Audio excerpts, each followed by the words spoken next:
So Srihari ఉన్నారు news room లో input incharge. Srihari, ఉదయం నుంచి మీరు దీన్ని ఫాలోఅప్ చేస్తున్నారు, ద మూమెంట్ ఈ విషయం బయటకు వచ్చినప్పటి నుంచి. ఇప్పుడు ఈ క్షతగాత్రులు ఎవరైతే ఉన్నారో గాయపడిన వాళ్ళు 11, 14 ముగ్గురు ప్రైవేట్ హాస్పిటల్ 11 మంది.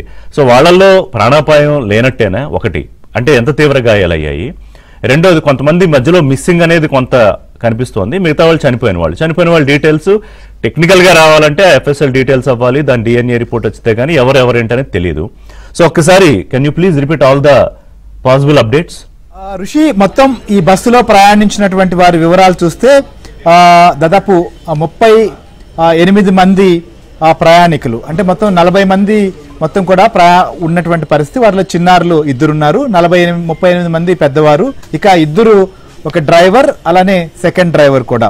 సో జాబితా కూడా చూస్తే పిల్వామిన్ బేబీ 64, అశ్వన్ రెడ్డి 36, జి దాత్రి 27, కీర్తి 30, పంకజ్ 28 ఏజ్, యువన్ శంకర్ రాజా 22, తరుణ్ 27, ఆకాష్ 31 సంవత్సరాలు, గిరిరావు 48 సంవత్సరాలు, గుణసాయి 33, గణేష్ 30, జైవంత్ కుష్వాహా 27 సంవత్సరాలు, కిషోర్ కుమార్ 41 ఇయర్స్, రమేష్ 30 మంది. సో 30. సో వీరితో పాటుగా 4 కుటుంబ సభ్యులు. వారు కాకుండా అనూష 22, మహమ్మద్ కైజర్ 51 సంవత్సరాలు, దీపక్ కుమార్ 24, సత్యనారాయణ, సుబ్రహ్మణ్యం, ప్రశాంత్, ఆర్గ్ బందోపాధ్యాయ, నవీన్ కుమార్, గుండా వేణు, శ్రీహర్ష, శివ, మేఘనాథ్, రామ్ రెడ్డి, అమృత్ కుమార్, చందన, సూర్య, ఉమాపతి, చరిత్, హారిక, వేణుగోపాల్ రెడ్డి వీరందరూ కూడా ప్రయాణించినటువంటి వారు. వీరిలో హైదరాబాద్లో ఉంటున్నటువంటి వారే ఎక్కువ మంది. తెలుగు రాష్ట్రాలకు సంబంధించిన వివిధ ప్రాంతాలకు సంబంధించినటువంటి వారు వీరు. నెల్లూరుకు సంబంధించినటువంటి వారు కూడా 4 దీంట్లో సజీవ దహనమైనట్లుగా ఇప్పటి వరకు అక్కడ ప్రత్యక్షంగా వారి కుటుంబీకులు వచ్చి చెప్పినటువంటి సమాచారం.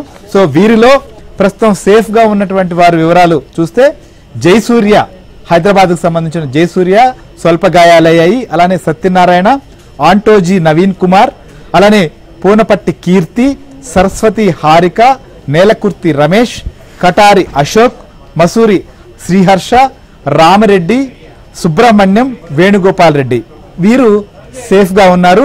అలానే డ్రైవర్స్ లక్ష్మయ్య, శివనారాయణ వీరు కూడా ప్రమాదం నుంచి బయటపడ్డారు. అంటే 20 మంది మొత్తం కూడా ప్రమాదం నుంచి బయటపడ్డారు. మరొక 22 మందికి సంబంధించి ఈ ప్రమాదంలో చిక్కుకున్నటువంటి పరిస్థితి. వీరిలో 11 మృతదేహాలు ఇప్పటికే గుర్తించారు చనిపోయినట్లుగా.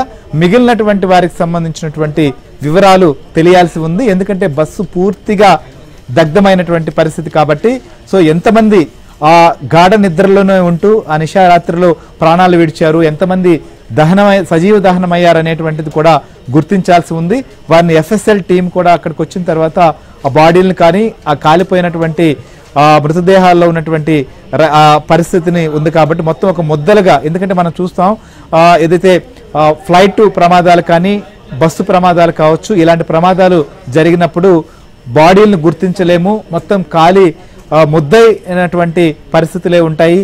కాకపోతే ఇక్కడ బస్సు కాబట్టి సీట్లలో పడుకున్నటువంటి వారు పడుకున్నట్లుగానే చనిపోయినట్లుగా మృతదేహాలను అక్కడ చూసినప్పుడు కొన్ని బయటపడ్డాయి. సో మిగిలినటువంటి కొన్ని సీట్లు అయితే ఈ రెగ్జిన్ ఉన్నటువంటి సీట్లు కాబట్టి ఇవి పూర్తిగా కాలిపోతాయి. అసలు ఏమాత్రం కూడా కొంత కూడా మిగిలేటువంటి పరిస్థితి ఉండదు.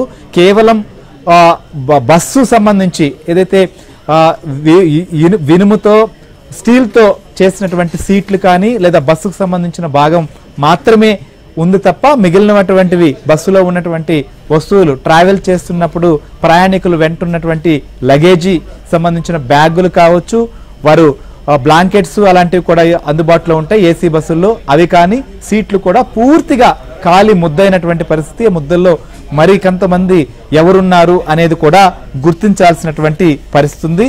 ఇక ట్రావెల్ సంబంధించి కూడా గుర్తించారు, వి కావేరీ ట్రావెల్ సంబంధించినటువంటి బస్సు. ఈ బస్సుకు సంబంధించినటువంటి వివరాలన్నీ కూడా సేకరిస్తున్నారు. బస్సు ఇప్పుడు మణికంఠతో మాట్లాడినప్పుడు మీకన్నా ముందు ఎంత క్రిమినల్ నెగ్లిజెన్స్ అంటే ఆ బస్సుకు సంబంధించి ఫిట్నెస్ కానీ ఇన్సూరెన్స్ కానీ ట్యాక్స్ కానీ అన్ని పరిమితులు అయిపోయాయి, టైం అయిపోయింది, దాన్ని రెన్యూవల్ చేయించలేదు. సో ఇప్పటి వరకు ఒక్కరు కూడా రెస్పాండ్ అవ్వట్లేదు. అంటే వాళ్ళ ఆఫీసు మెయిన్ ఆఫీస్ ఓపెన్ చేయలేదు, ఇమీడియట్ గా వాళ్ళ అధికారులతో సమన్వయం చేసుకోవాలి.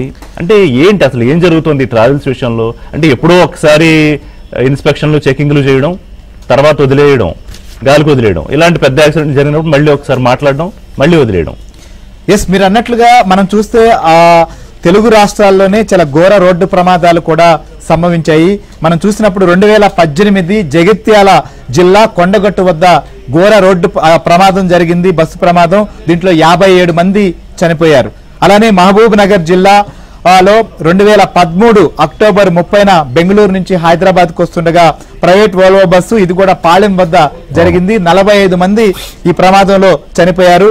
అలానే ఇంకొకటి కోహెడా వద్ద జరిగింది. ఇది షిరిడీకి వెళ్తున్నటువంటి బస్సు, 32 మంది చనిపోయారు. వీరే కాకుండా తిరుపతి సమీపంలో ఏదైతే ఘాట్ రోడ్లో, బాక్రాపేట ఘాట్ రోడ్లో యాక్సిడెంట్లో 8 మంది చనిపోయారు. ఇట్లా అనేక ఘోర రోడ్డు ప్రమాదాలు జరిగినప్పుడు ఇటు ప్రభుత్వం కానీ లేదా ట్రావెల్స్ సంబంధించినటువంటి వారు, ఆర్టీఐ యంత్రాంగం వీళ్ళు హడావుడి చేయడం లేకపోతే తనిఖీలు చేయడం మనం చూస్తుంటాం. తర్వాత వీటి పరిస్థితి ఏంది, వీటి ఫిట్నెస్ ఏంది, లేదా ఈ బస్సులకు సంబంధించినటువంటి ట్రాక్ ఎలా ఉంది, ఈ బస్సులు సంబంధించి ఎంతవరకు సేఫ్ అనే విషయంలో మాత్రం పూర్తిగా దృష్టి పెడుతున్నటువంటి దాఖలాలు మాత్రం తక్కువనే చెప్పాలి. ఎందుకంటే వీరు ఇష్టానుసారంగా టికెట్స్ ఫేర్స్ కూడా ఉంటాయి.